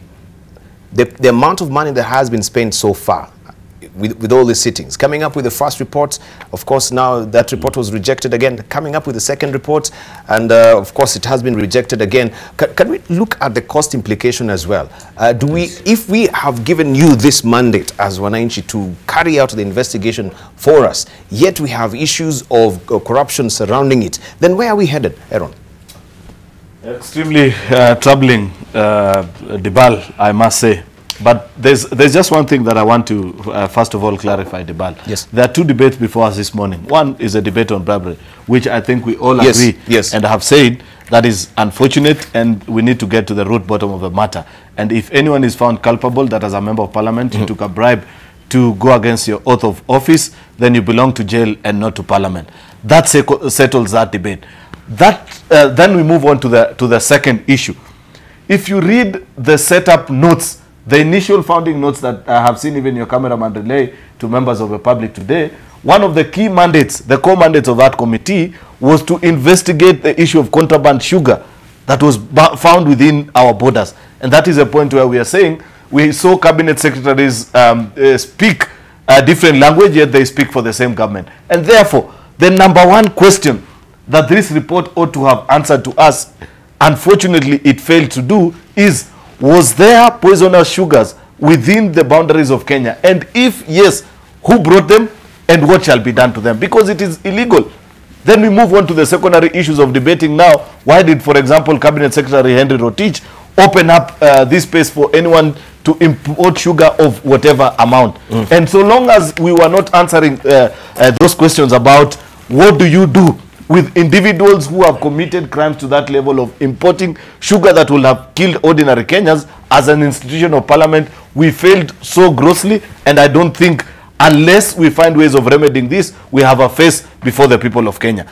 In conclusion, the thing that I want to say, a quality report from this parliamentary committee should have gone step by step, blow by blow, giving us government agency and where they failed, and what in their recommendations they should be telling us what should be the remedial measures that are being taken. If it is KRA, tell us if all the sugar that was brought in was due taxes paid for this sugar. If it hasn't been paid, who are the officers that are culpable and what shall be done with them? If it is AFA, did they advise government directly and say this is the amount of sugar shortage that is needed in the country, and therefore as cabinet secretary you need not to open and make it a blank check for anybody? If it is KEBS, they need to tell us the certification exercise from the minute that ship docked in Mombasa up to it getting to the warehouses of the Rise and everyone of this world. Where is it that KEBS failed? And therefore, a proper report of Parliament, the thing that it should have done is to tell us what is the streamline, what is the overlap, for example, in laws that are existing that they need to propose as a legislative body and say, from today, for us not to be able to find ourselves in this particular problem again, this is a proposal that you're making. First, at no point shall ever a cabinet secretary give the kind of memo that was given by Henry Rotich saying that anyone can import sugar of whatever amount. They should have at least descriptively described for the country that each and every time you want to import sugar into this country, these are the steps that you go through. You do a study, establish what is the shortfall, and allocate. For me, the people that we should be opening up this space to are first of all the sugar millers, before going up and opening it up for businesses, business people, and say import at whatever cost, so that as a sugar miller you're told if you exhaust the stock that you have within your nucleus and the farmers that are contracted to farm with you, then you can go ahead and import X amount. But for you to make it open for anyone to import sugar, that is extremely wrong, and it is destroying our economy. That's why Big Four shall remain to be a mirage if we don't address such issues. If it is issues to do with KEBS, Thank you. it is to hold the specific officers that were at the port the day this sugar was cleared to be culpable. But that report doesn't go to that debate. Right, thank you. Well, I just want also to bring up that particular magazine, that is the Nairobi Law Monthly, that it's actually capturing the cover. This is saying that state captured the Rai Republic. Rai being the chair of the Kenya Sugar Manufacturing Association, I guess, and him also being embroiled in all this. The allegations, by the way, that allegations that report, he may have authored sections of it. Yes. Because it totally clears the mistakes that were done by people that are in this sugar business like him. Yes, so if there are these allegations, should we also question the chairmanship of Mr. Rai? Not only that, not only the chairmanship. There are MPs. Remember I said here 2 weeks ago, Debarl, that looking at MPs from Western Kenya, talking in funerals and political rallies, and praising Rai, including my friend Boni Halwale. I did ask Boni Halwale on this show that how does Rai employ your people when he imports sugar? Because the whole noise was that he is a good employer. I said, how does a good employer outsource work? A good employer, if he is one of our best, when he outsources work, it means he's depriving our people of work. This smacks of crime against humanity because our people are jobless. Number two, Debarl, you know, this report is a trade war, and like I just said it. And I think the parliamentary committee did the much they can do. The rest is up to national security organs. And Article 238, I believe, of our Constitution, charges the national security organs with responsibility of taking care of our human rights. When somebody says you can't get employment because Rai and some Somalis have brought sugar, you are depriving us of our human rights. When you are telling Kenyans to consume sugar with chemicals, you are killing us. You are actually taking our lives. What needs to happen now? Parliament, we must understand, only has powers of summons of the court. Parliament cannot convict. And I know of several times when Parliament has tried it, the courts have ruled otherwise. So it is good to not to just come and not talk about the actual, the real issues. I want to say that when you say, have we crossed the Rubicon? I think that we are just about to. It is time to do right. It is time to arrest people, public servants, including MPs, like we are arresting Kideros, Wazuri, and all these people. It's time to arrest them so that they can know it is not business as usual. When a member of parliament opens his mouth, especially when he is majority or minority leader, without reading a report, and they are paid to do it, a majority leader or a minority leader in their office, there is proper resource. There is somebody who reads a report when it is tabled and tells you, Mheshimiwa, here is a point of interest. Then you can't get there if you don't have brains. You then, in your own brains, chew it and then you put it in your own language. It makes sense. It makes us look neater, clinical. So, Debarl, what am I saying? We are about to get there. Right. But for Parliament cannot investigate Parliament. What we need to do today is to encourage the President. Number two, the culpable ministers, because they are culpable, need to go, or please at least move them. That particular gazette notice by Rotich is criminal. When you open importation of sugar on the people of Western Kenya in a way that is unlimited, you are killing our people. Right. And to me, I think we can do this. But lastly, let me come back to what Honorable Tiende said, Dr. A member of parliament, if a report is not weight enough for you, you amend it. You make it weight. That is your job. That is why I pay taxes, to pay you. Number two, Honorable Heseli, and lastly, read in The Nation. You see, the handshaker, who is Raila, has faulted parliament. All he has not told us, which I think would be good, say Raila faults parliament. Nation, page 6. So it's not, he is the handshaker. So all he needs to do, what we need to hear, because his people, because his minority leader is defeating, is helping in this bad process, he needs to call a PG and kick him out. No, You know.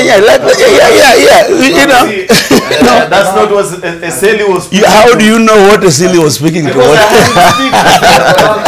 Let's hear from Isaac. He's been fairly quiet. Yes, I think, well, I had stopped taking sugar. But more so because one of the samples came from Ruiru, where I come from, and which meant that it had copper. But I'm just grappling with the whole issue here about the issue around Parliament. And I'm just wondering, why is it that members of Parliament would accept 10,000 shillings, you know, as a bribery? And I think I'm finding some answer around the fact about our sitting allowance. Our sitting allowance after tax is 5,000. So 10,000 is too much. And you see, members who hobnob from one meeting to another, signing without attending to debate, will gladly take the money. In any case, you get the 10,000, then you go to sit in the committee, get the allowance, even if you are shooting down the wills of Kenyans, and also get a plenary allowance. So that is where the problem is, thinking minimal. But at the same time, and this is where Fort Kenya also falls, because they should have also shown magnanimity and leadership, because you see Fort Kenya should also has members in this 38-member committee. If then you calculate these amounts of money and how they translate, and I will belabor this point, and they translate at how much, if you can give 2,000 shillings per funeral or per each social gathering, then Kenyans must ask themselves the question of election campaign financing and how members are really social welfare dispensers. Why am I saying so? Because when you look clearly, and agreeing with Alfred Keter, when you have the party ticket from a stronghold, you are nothing more than a coronated leader. I agree with him. That's true. Because then you just, I mean, I remember the governor of Aaron Cheruiyot, bragging to us at some meeting somewhere that he got 96% of the vote. But in actual sense, it is not him who was being voted for, it was the party. Because the party is Jubilee, really. So, by the end of the day, we need to ask ourselves fundamental questions as to why members of parliament become susceptible to compromise and they are not able to play the oversight role. But having also said that, Debarl, I think we have also to ask ourselves, in the last parliament, Jacoy and I were in that committee. We were in the Committee of Rules and Procedure. And we debated the issue about having an independent arbiter of parliament. Yes. Now, to hear Justin Muturi inviting the EACC, inviting the DPP to come and investigate his own members, is actually a failure of our own internal mechanism. Thank you. Of discipline. Let me just finish. Of instilling discipline, in members in terms of powers and privileges, in terms of whatever mechanism. So it's really a question that Parliament would want to ask, whether it is honourable to see members, members of Parliament being, held into court on account of failure to do their oversight role. Leave alone personal culpability around some criminal transactions, maybe you gave some defaulting checks or what have you. But particularly on the fact that, we have failed. And yet, people, committees of Parliament have got powers of the High Court, to summon. And everybody who was called upon to appear before that committee was able to attend. However, finally, I also want to say that, Daniel Moy used to sack his cabinet ministers of finance, particularly every 1 year. I don't know that is right, but has Henry Rotich actually overstayed in the Treasury? Because honestly, I feel this is one individual who has failed Kenyans in so many ways, and he's just being let go to continue to actually bring down our economy, and more so now, to allow illegal businesses that are actually endangering the lives of Kenyans. Right, and as we close on this, I want you also to comment on what is on the front page of a Star, because yes, it seems, there was money. And the money that was being dished out was money for a wedding. Yes, we had cash back.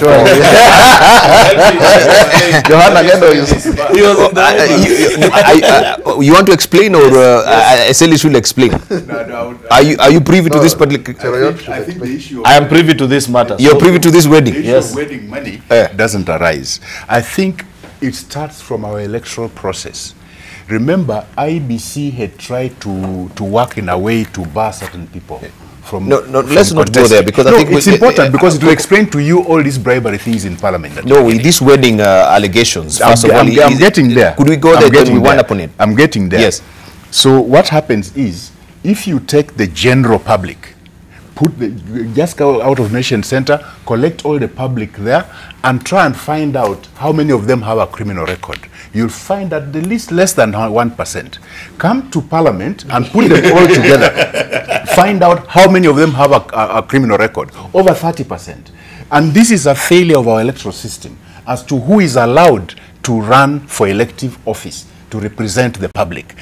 Unless we solve that thing, this bribery in Parliament will continue because of those criminal elements. Right. Now, what happens now, they are using Joanna Ngeno's wedding as an excuse for whatever transpired. I don't think Joanna Ngeno had wanted a communal fundraising to go and fund his wedding. I think that's demeaning Honorable Joanna Ngeno and his fiancé. I think that is trying to make them look like they were begging for money in Parliament to finance their wedding, which is not true at all. And I think we should give Joanna Ngeno respect and not use his wedding as an excuse. Then the other thing that whenever I mention it, it looks like my friend Amol jumps. The handshake manenos.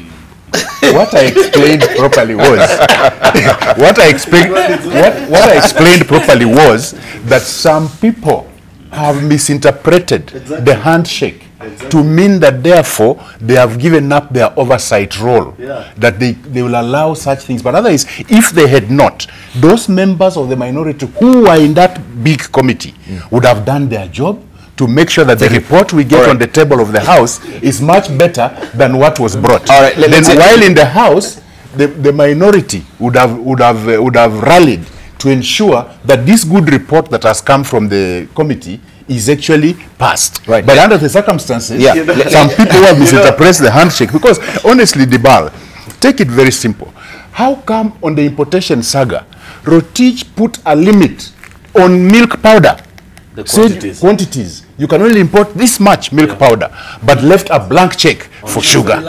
Then the other, lastly, Debarl, and I declared my interest right when I got here, that I have not been very forceful in this debate on sugar, because one of them is an investor in my constituency, has put up a sugar factory which is almost coming to completion, and that is one Rai. So I did not want to get into that debate, but suffice to say that of the 1 million plus tons. But have you asked him why he's importing sugar? I had asked him. Of course. I've asked him, but I think this is privileged information. But he told me that millers were allowed to import, so he also imported because there was a shortage. He did not import beyond. Okay. Over 1 million tons. Thank you. Let me clarify this. Over 1 million tons were imported. Of this imported, about a quarter of it, or less than a quarter of it, belonged to Rai. Who imported the rest? Thank you. Imported, but with the figures are there in that report. Okay. So thank you. Who imported the remainder? Who imported the remainder? Because this is very, very important to we need to find out who imported the remainder. So that this okay, just a moment. Okay, right. Your time is up. Your time is up. You've not spoken. I want you to actually weigh in on that particular headline on the stuff. You may just have it back. Yeah, because you are to respond to Pokos's wedding issue. It's a committee matter. You know, I just want to help Dr. Eseli on something so small for 30 seconds. We are strapped for time. The confusion that ODM members of Parliament are having in Parliament and their understanding of his handshake. It is something that is baffling to everybody. I never imagined for once how anxious or how much ODM MPs were dying to be in government.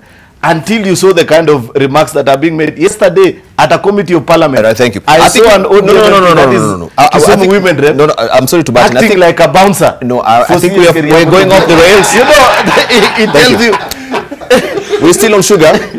Please, let's go off on a tangent. We're still on sugar. Anyway, back to this headline that you've asked please. me. The reason why I wanted to explain this is because I know the history of this particular argument, and I think it will serve the nation right if you put it out across. There were allegations that there was a member of parliament who was carrying around a list, and one of those members of parliament that were mentioned is one gentleman, Dr. Pukose. Dr. Pukose, and Jacoy, you know him very well, a fairly dignified, he's a good gentleman, somebody that if such things are mentioned about him, you'd also be shocked. And when I asked him, what is this particular list that you're carrying around, he reminded me that, you know, in parliament here, there's been a long, this eligible bachelor, one Mr. Joanna Ngeno, whose bachelorhood has excited so much excitement from his colleagues. And therefore, when news broke out 2 weeks ago that he's getting married, members of parliament said, one, we must show up in his wedding in troops,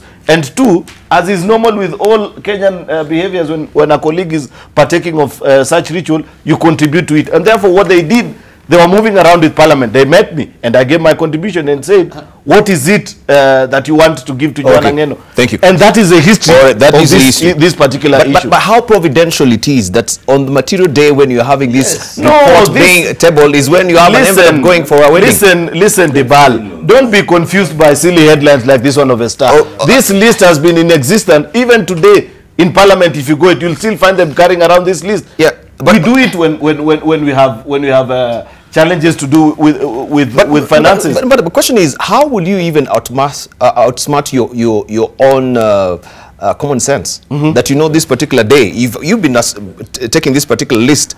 These other days, this day, people may misconstrue to actually listen. I want you to listen to me with an open mind. Yeah. I'm only helping you to understand this issue. Don't question me about any other list that were in existence. I've told you, I asked Dr. Pukose, what is this list you are carrying? Let me make a comment about it. Let's hear from Dr. Otiende. No, let me speak. Okay. We've not even answered the last things we said. Yes. So let's go around on this.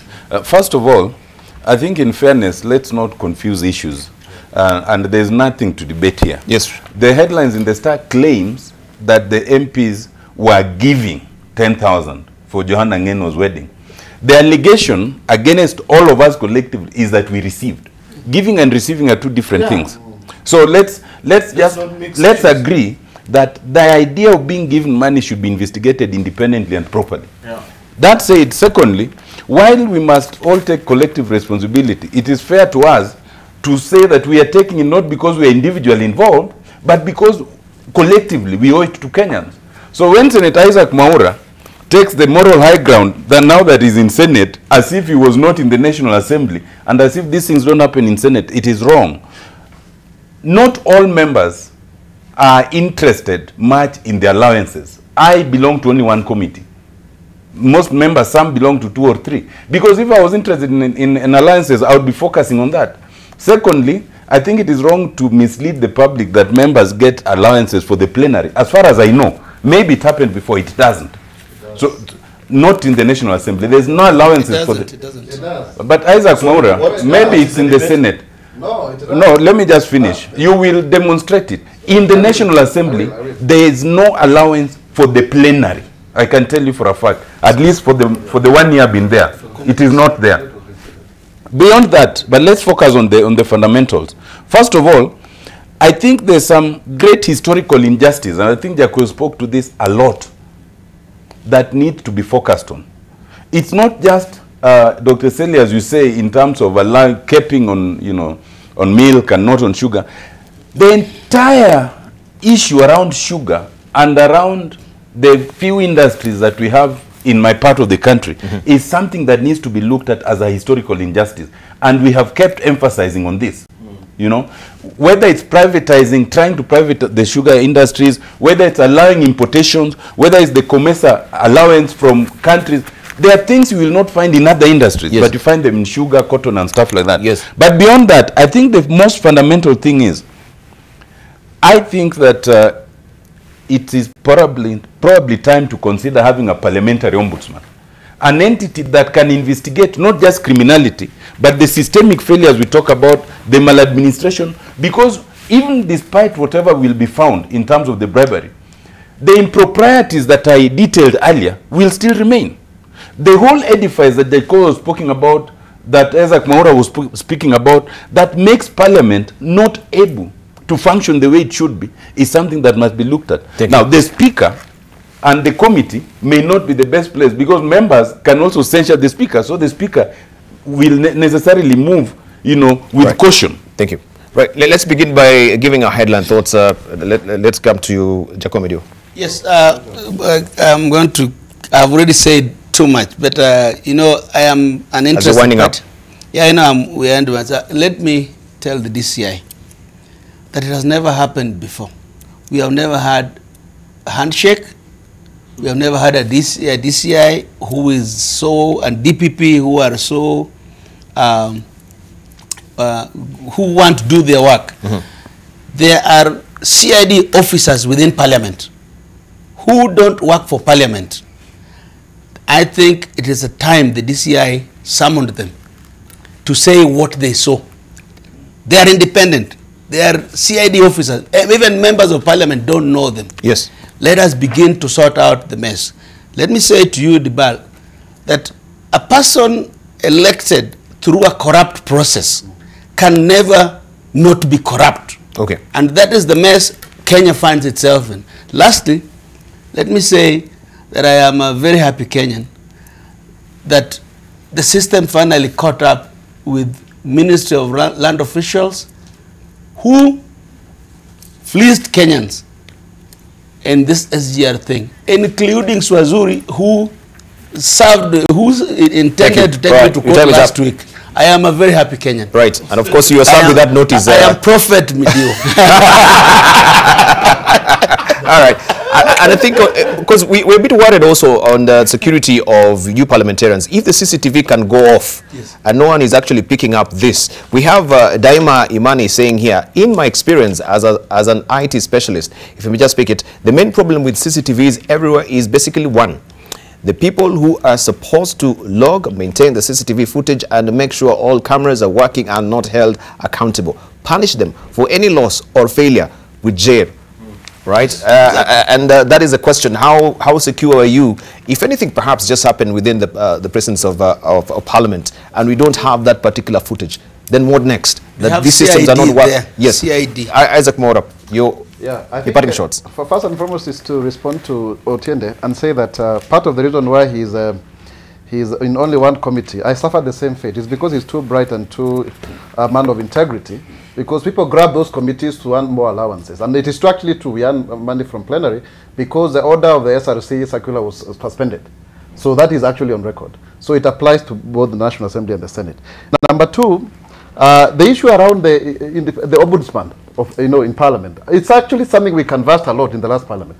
But members rejected. They say this person may be used to settle political scores and all of manner of shenanigans. But you can see now we are exposing ourselves to being investigated by people we vet and approve of to serve in independent bodies like the Ombudsman, CAJ, and the other bodies. So I think Parliament must reckon now. We have to really, call ourselves to order. Thank you.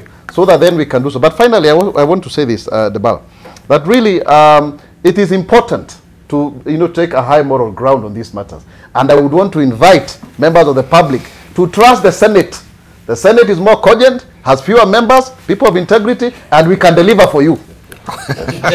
Right, let's hear from Aaron Cheriot. I would have wished to join Mwaura in those sentiments, but I risk alienating myself. With how briefly.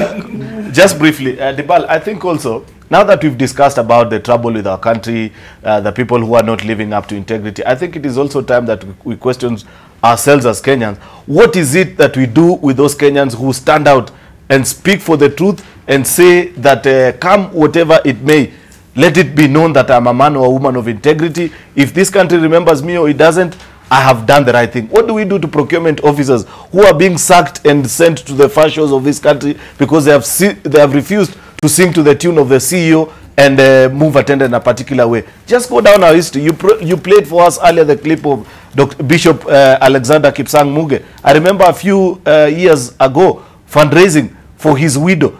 She couldn't even raise funds for medication, yet the husband had spoken the truth for so many years. Think about the case of a gentleman like that gentleman called Munyankei, who raised the issue of Goldenberg, Anglo-Leasing. He died in a poor hospital in Kajiado, couldn't even raise the 150 shillings. So what is it as Kenyans? Thank you. What do we do to people who Dr. stand up to corruption? Dr. Iseli. I think the need for a referendum comes out very clearly here. You see, when National Assembly fails to actually execute what they have been elected to do, like in the case of this sugar scandal, then it means that perhaps we need an upper house to check on the functions of the lower house. And that's where we did a constitutional amendment, because the drafters of the constitution, who I'm sure Otiende was part of them, I'm sure this was not their wish. Thank you.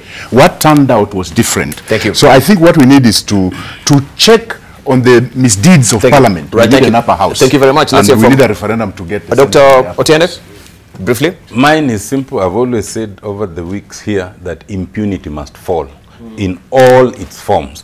And a lot of the things we are pontificating about here is impunity. Corruption is merely a small aspect of it. Thank you very much. And of course, I'll be remiss if I don't read one or two, as my director she's hounding me out of studio here. We have Joseph Odanga Ja Osianda. She's saying, or he's saying, it's real shame that we have MPs who, instead of representing Kenyans, they instead lobby for sugar cartels and their own interest. The arrogance exhibited by first-time MP Getty is nauseating. It's high time we demand Parliament be dissolved. Also, we have Original Kisii. The people of Western Kenya should be keenly watching their Jubilee MPs and ask them hard questions wherever they see them in Western. So sad. Also, we have Asma Khalif Mohammed saying each constituency on which their MP received 10,000 shillings bribe should initiate the recall clause. Corruption must be fought on all angles. We have Joseph, I think that one. We have Churchill saying, very much true.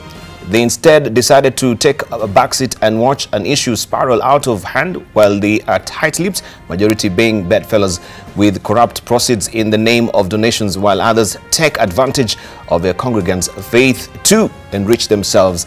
And finally, we have Nakisho Onyango saying Parliament is the house of laws, and if they make laws and break them at the same time, the current Parliament should be dissolved and fresh mandate be sought so that those who were bribed be dropped.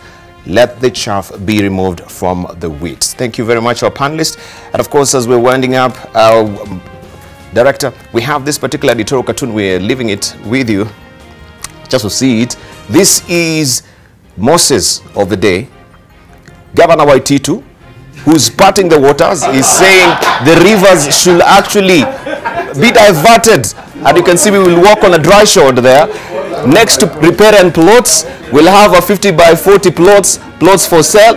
We'll have riverbed real estate. Also proposed, there is a proposed Punjab apartments as well. And there is land for sale. He's just come from selling land in the US. Thank you very much.